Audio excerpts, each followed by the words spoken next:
If you're anything like me, you're always hunting for stories that make your skin crawl, in the best way. That's why I have to tell you about Grimly. Every week, they dig into the unholy, the unsolved, and the deeply unsettling. From chilling true crime to eerie tales that blur the line between fact and folklore. The production is hauntingly good, the storytelling, absolutely captivating. It's the kind of podcast that stays with you long after you finish listening. So if you're ready to explore the darker side of history and humanity, subscribe to Grimly wherever you get your podcasts. Just don't say I didn't warn you. Before we begin, we want to acknowledge that Down the Crooked Path is researched and recorded in Niagara Falls, Ontario, on the traditional territory of the Haudenosaunee, the Anishinaabe, and the Attawandaron, and the Mississauga of Credit First. This land has been home to Indigenous peoples for thousands of years, and we recognize their enduring connection. We are grateful to share these stories on their lands that carry their histories, and we encourage our listeners to reflect on the past, present, and future of the land they call home. Welcome, wanderers, to Journey Down the Crooked Path, a place where the stories are stranger, the shadows stretch longer, and the things that go bump in the night might just be listening. I'm Amanda Joy, your guide into the eerie, the forgotten, and the downright bizarre. Here, we step off the well-lit roads of Canadian creepies and venture into the murky corners of history, folklore, and the unexplained, where the whispers grow louder and the truth is never quite what it seems. So let's take a deep breath, watch your step, and whatever you do, don't look back. Once you start down the crooked path, you never know what might follow. Cryptids are not defined by what they are, but by what they aren't. Verified, cataloged, or explained. They exist in the space between folklore and zoology, often described through eyewitness accounts, blurry footage, or regional legends. The cryptid doesn't need to be supernatural, but it does need to be elusive. It is the absence of hard evidence that keeps it in the realm of speculation. The moment a creature is captured, studied, and classified, it ceases to be a cryptid, and until then, it remains a question. New cryptids can emerge anywhere people report something that doesn't fit known species. These reports don't need to be consistent, but they do need to persist. A single sighting might be dismissed. Multiple sightings, especially across time and geography, start to build a case. Sometimes it's a misidentified animal, sometimes it's a hoax, but sometimes it's something else, something that doesn't match anything in the field guides. And this is where cryptozoology begins. A deer that maybe isn't a deer fits that mold. It has antlers, it has fur, but it doesn't move like a quadruped. It stands upright, balancing on hind legs, and holds that posture. This isn't behavior that is seen in deers. There are no deer species that walk bipedal with control. The proportions are reported as off too. Long limbs, narrower torso, and a head that turns with intent. Not startled, not instinctive, observant. That detail repeats across sightings. It's not just shape, it's the behavior. That's what pushes it out of the realm of biology and into the category of cryptid. Not because it's impossible, but because it hasn't been explained. Multiple accounts suggest that sightings of a humanoid figure with deer-like antlers have occurred in Alberta, particularly near wooded areas. One of the most widely circulated reports comes from a Reddit post in the humanoid encounters community with a username, The Deerman Lives. He describes an encounter in Roslyn, Alberta.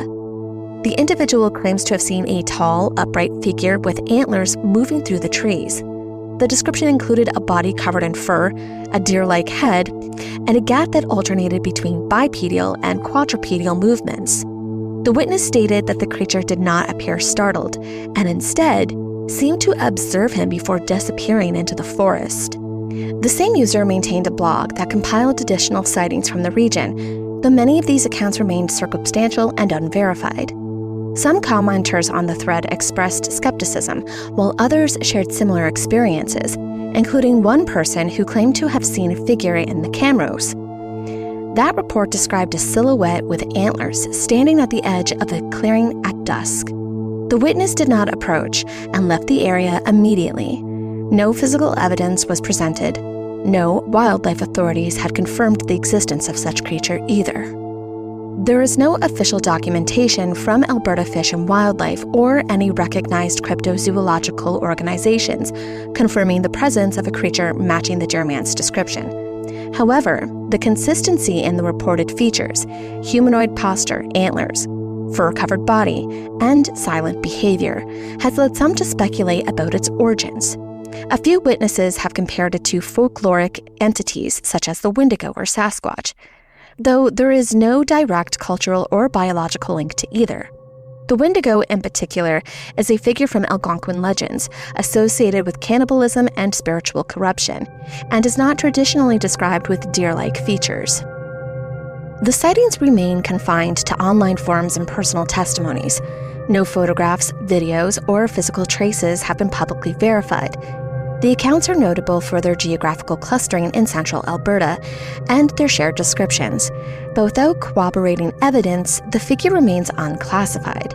As of now, the Deerman is not recognized by any scientific body, and it exists solely within the realm of reported encounters. In October of 2015, a reported sighting near Pikes Peak, Colorado, introduced a figure that bore striking resemblance to the descriptions already circulating in central Alberta. The account came from a hiker named Austin, who was accompanied by a friend on a nighttime trail. He stated that a gaunt, man-like figure appeared briefly in the beam of his headlamp. It was covered in grayish fur and had dark eyes, and most notably, antlers that seemed to protrude directly from the skull. The creature stood upright, and it moved on two legs before disappearing silently into the trees. Austin didn't pursue it. He later speculated it could have been a Wendigo, though the physical description did not match the traditional descriptions of Algonquin folklore. Colorado sighting was documented by Hammerson Peters, a Canadian researcher of folklore and unexplained phenomenon. Peters noted the similarities between Austin's accounts and reports from Alberta, particularly the upright posture, the antlered head, and the silent behavior. He also referenced the Ayarjaret, shape-shifting beings from Inuit oral traditions, though this was presented as a cultural context rather than a direct attribution. The connection between the Colorado and Alberta sightings lies in the consistency of the physical traits and the setting, remote, wooded areas with limited human presence. No physical evidence was recovered from the Pikes Peak encounter.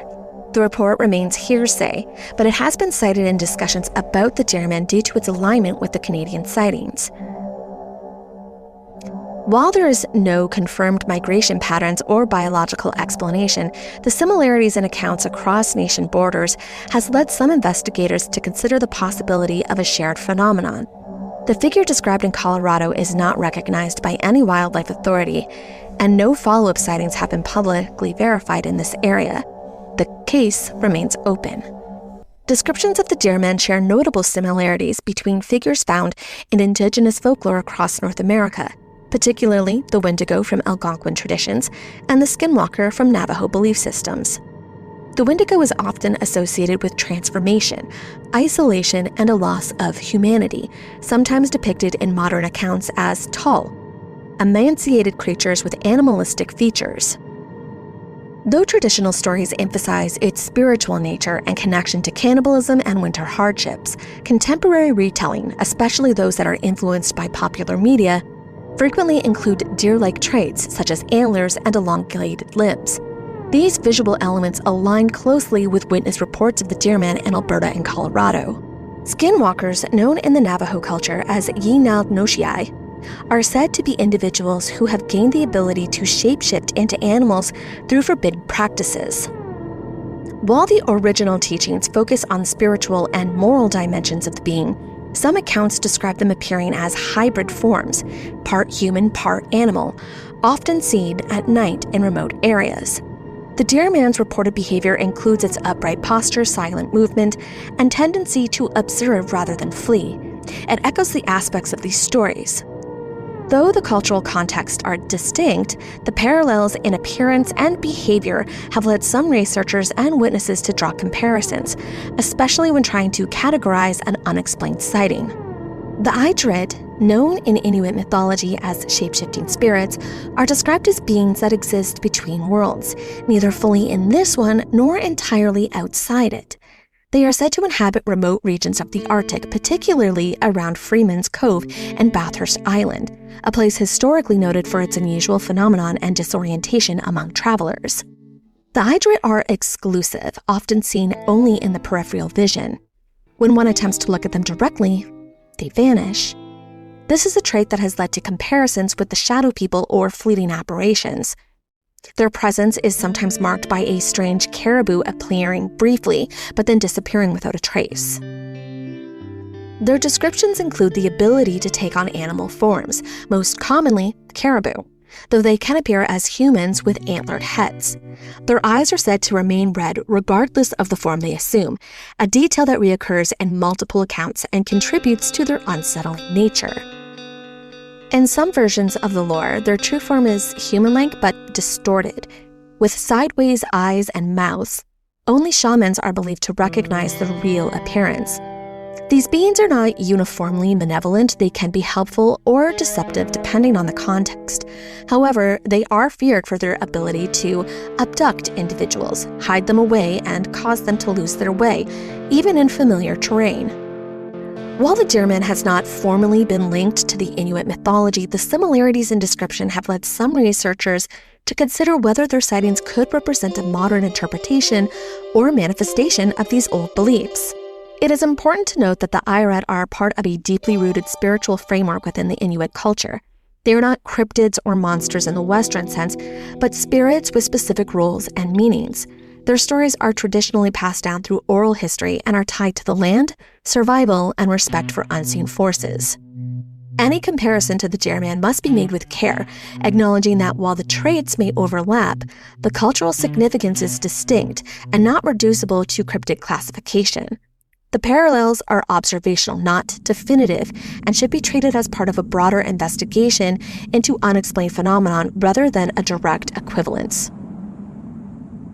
European settler folklore in Canada contains scattered references to antlered humanoid figures, though none are formally documented in earlier colonial records as distinct entities. Much of what exists comes from oral storytelling traditions passed down in rural communities, particularly in regions bordering dense forests. These tales often describe encounters with forest men or stag-headed watchers, typically seen at dusk or during hunting expeditions.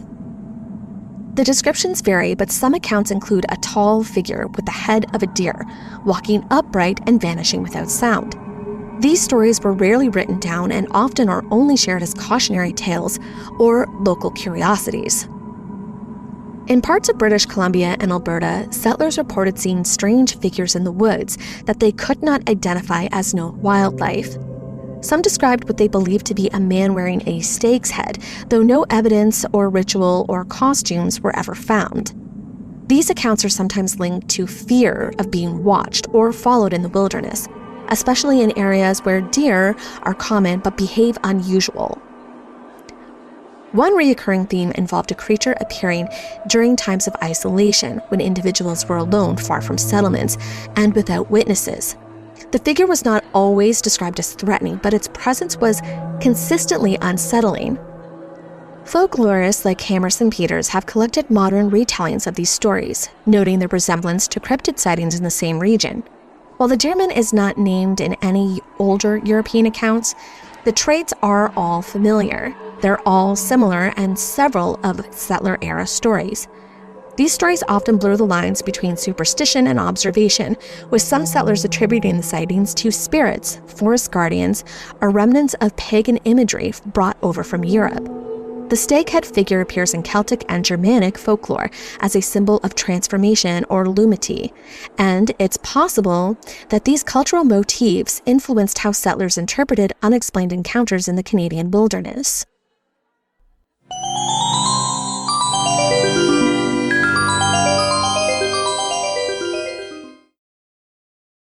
Once upon a time, in the land of everyday moments, there lived a sprinkle of magic called icing sugar photography.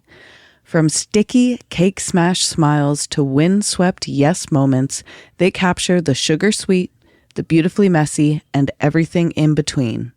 Whether you're a blushing bride or a blooming family, or just want to freeze time for a second, icing sugar photography is your fairy god lens. Visit icingsugarphotography.com and follow along on Instagram at icingsugarphoto. Let your story sparkle, because life is sweet and memories should be too. You. Yeah, you. Still haunting the same old fast fashion? Time to dig up something better with Back from the Dead Goods, a Canadian small business where forgotten threads get a second life and sustainability meets spooky. This isn't just upcycled clothing. It's resurrected fashion with an eerie edge. Handpicked, reworked, and revived, every piece is as unique as a ghost story whispered at midnight. And because you're a part of the Canadian Creepies family, you get an exclusive deal. Use code Canadian Creepies at checkout for 10% off. Find them lurking on Instagram, Etsy, and Poshmark. Links are in the episode description. Give your wardrobe a second chance at life, if you dare.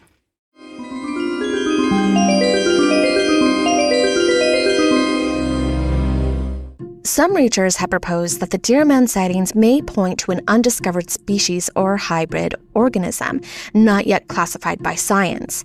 This theory is based on the consistency of the physical traits reported across multiple regions. The idea is not that the creature is supernatural, but that it could be a biological anomaly, either a rare mutation within an existing species or a separate lineage that has evaded detection due to its remote habitat and nocturnal behaviors. Alberta's boreal forests and Colorado's mountainous terrain offer both environments where large mammals can remain largely undisturbed, especially in areas with limited human traffic and dense cover. In cryptozoological circles, there is a precedent for animals being discovered long after local populations have reported them. The okapi, for example, was considered mythological by Western science until it was formally identified in the early 20th century. The saola, a large mammal native to Laos and Vietnam, was unknown to science until 1992, despite local familiarity.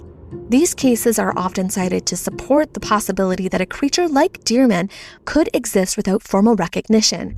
However, unlike the okapi or saola, no physical evidence has ever been recovered in the Deerman's case. No fur samples, no scat, no tracks. The sightings are visual and anecdotal, which limits the ability to apply zoological methods. Some biologists have speculated that if the Deerman were real, it could be a hybrid resulting from interspecies breeding or a genetic anomaly.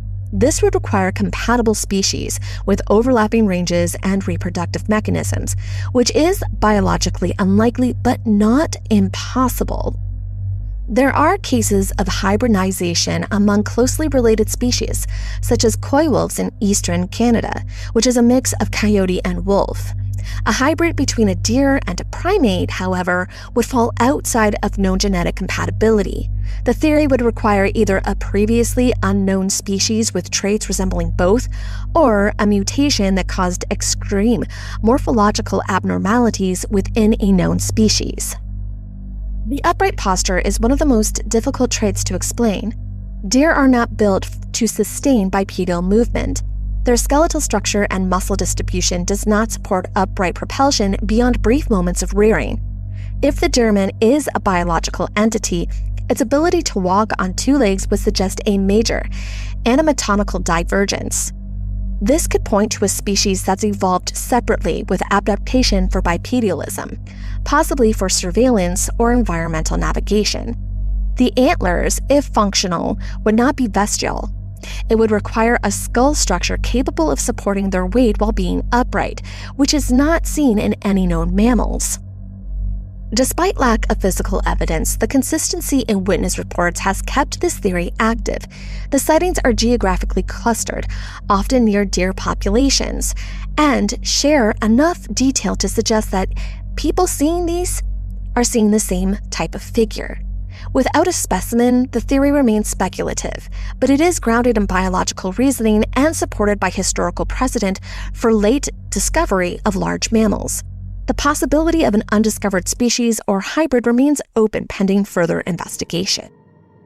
And then there are some theories that suggest that Deerman may not be a biological entity at all, but something rooted in the paranormal, an apparition, a forest spirit, or a manifestation tied to land and memory. The ideas are not based on physical evidence, but on patterns in behavior and location. Witnesses consistently report seeing a figure in a remote wooded area, often near places with long histories of human settlement, displacement, or trauma. The creature does not flee, it does not vocalize, it watches. And in some cases, witnesses describe feeling calm or detached during the encounter, only to experience fear or unease later. This emotional discord has led some to speculate that the Deerman may be more than just a cryptid. In certain Indigenous traditions, forests are inhabited by spirits that protect, observe, and warn. These beings are not cryptids or monsters, but part of a spiritual ecosystem. The Anishinaabe speak of manitous, spirits present in all aspects of nature. Some are benevolent, others are cautionary. While no traditional lore describes a deer-headed humanoid exactly like the Deerman, the idea of a guardian or watcher in the woods is consistent in those beliefs. The Deerman's behavior, appearing at dusk, standing in the distance, never attacking, aligns with the concept of the boundaries of a spirit, one that marks the edges between human space and something older. European folklore also contains references to forest guardians. In Germanic and Celtic traditions, horned figures like Cernunnos or Herne the Hunter are associated with wilderness, animals, and liminality. These beings are not evil, but are often misunderstood. They appear in places where the natural world resists human intrusion. Settlers brought these stories with them, and over time, they may have blended with local experiences. The image of a stag-headed figure watching from the trees is present in both imported folklore and modern sightings. Some paranormal investigators have proposed that the Deerman could be a residual entity, a spirit tied to a specific event or location. In one account from a family living near Camrose, the figure was seen repeatedly after a house fire. It did not interact, but its presence was consistently there. The child who saw it described it as walking with a broken neck, upright and silent. And later, when the family moved, the sighting stopped. The timing and the emotional context led some to suggest that the figure was connected to trauma, or possibly a cursed soul, or even a manifestation of grief. There are also reports of the Deerman appearing near sites of historical significance, abandoned farms, old logging roads, and in areas where settlements once stood. These locations have little remaining infrastructure, but they carry the sense of isolation. Witnesses describe the figure as appearing just beyond reach, never approaching but never retreating quickly. It is not seen in public areas, it does not cross into towns. Its presence is confined to the forest, as if bound by something unseen. No paranormal theories have been proven. There are no recordings of Deerman interacting with objects, speaking, or leaving behind physical traces. But the consistency in emotional response, location, and timing has kept these theories active. The idea of a forest spirit or a cursed soul is not based on evidence, but more on interpretation of behavior and context. The figure remains unexplained, and its nature, whether biological, spiritual, or something else, continues to be debated. Across cultures, the deer has long stood as a symbol of innocence, vulnerability, and sacrifice. Its place in mythology and folklore is often passive, an animal that is pursued, not pursuing. In European traditions, the deer is frequently portrayed as a creature of purity, sometimes a messenger or a guide, but more often a victim. The stag in the Arthian legend, for example, is a creature of divine pursuit, representing spiritual quests and unattainable purity. In Christian iconography, the deer is associated with piety and the soul's longing for salvation. In Indigenous North American stories, the deer are respected as providers, their lives taken with ceremony and gratitude. The deer's role is consistent, gentle, hunted, and symbolic of life offering for sustenance or meaning. The Deerman, though, distorts this image. It's not prey, it's not passive, it's upright, watching, and unafraid. Witnesses don't describe it as fleeting or startled. Instead, it stands on the edge of clearings, sometimes following, sometimes appearing without sound at all. The antlers remain, but there are no markers of notability or sacrifice. They are part of a figure that does not behave like an animal. The Deerman is not hunted, it's not consumed, it's not understood. This inversion unsettles people. It takes the familiar symbol and removes it in context, leaving something that resembles the deer, but not one that acts like it. The disconnaissance is central as to why these sightings provoke fear. Cryptids like the Deerman reflect deeper anxieties. They're not just creatures of the forest. They're projections of what the forest represents: isolation, disorientation, and the breakdown of familiar rules. The wilderness is vast, indifferent, and largely unmapped. It is a place where people go missing, where signals fail, and where the known world ends. The Deerman embodies that uncertainty. It's not aggressive, but its presence implies something beyond control. It's humanoid, but not human. It's animal-like, but it's not animal. It exists in a space where all categories fail. The fear it invokes is not just about what it might do, but what it might mean. That something could exist outside of classification, outside of explanation, and still be seen. That the wilderness might hold things that do not fit into the framework of science or folklore. The Deerman is not a monster. It doesn't attack, it doesn't speak, it doesn't leave evidence. But it is there. And that presence, silent and watching, is enough to unsettle even those who do not believe in cryptids. It is not the creature itself that frightens, but the possibility that something like it could exist, and that we could have no way of understanding it. There's a question that remains unanswered. If the Deerman isn't part of any known species, if it doesn't fit into established folklore without distortion, then what exactly are we dealing with? It resembles something familiar, but the behavior doesn't match. It doesn't follow the patterns of wildlife, and it doesn't act like a person either. It appears in places where people are alone, where the forest is quiet, and where there's little chance of being seen by others. It doesn't communicate, but it doesn't hide. That kind of presence raises the possibility that something else is at play. Some believe the forest has ways of expressing itself through signs, changes, through things that don't belong. And if that's true, then maybe this figure is part of that process, not a message in words, but a signal that something is shifting.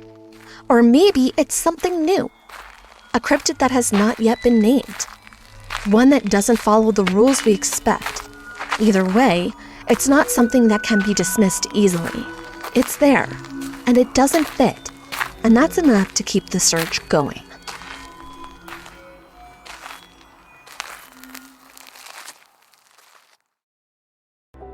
Thanks for joining me on this eerie journey through Canada's darker corners. If you love this episode of Canadian Creepies, be sure to follow Valerie on Instagram and TikTok at Canadian Creepies. She's the one behind the socials, sharing behind-the-scenes stories, creepy photos, and sneak peeks of upcoming episodes. And if you're craving even more haunted history and twisted folklore, be sure to check out my other podcast, Down the Crooked Path. You can follow the show on Instagram and TikTok for even more haunted history, mythical madness, and spine-tingling storytelling. Come say hi, share your own creepy encounters, and help us keep the weird alive. Until next time, stay curious and stay creepy. That was an eerie journey down the crooked path with Amanda. How cool was that? If you loved it, don't forget to follow Down the Crooked Path on Instagram and TikTok. Amanda shares some really fun interactive content over there, and trust me, it gets even creepier. Down the Crooked Path is our sister podcast, and you can catch new episodes every Thursday wherever you get your podcasts.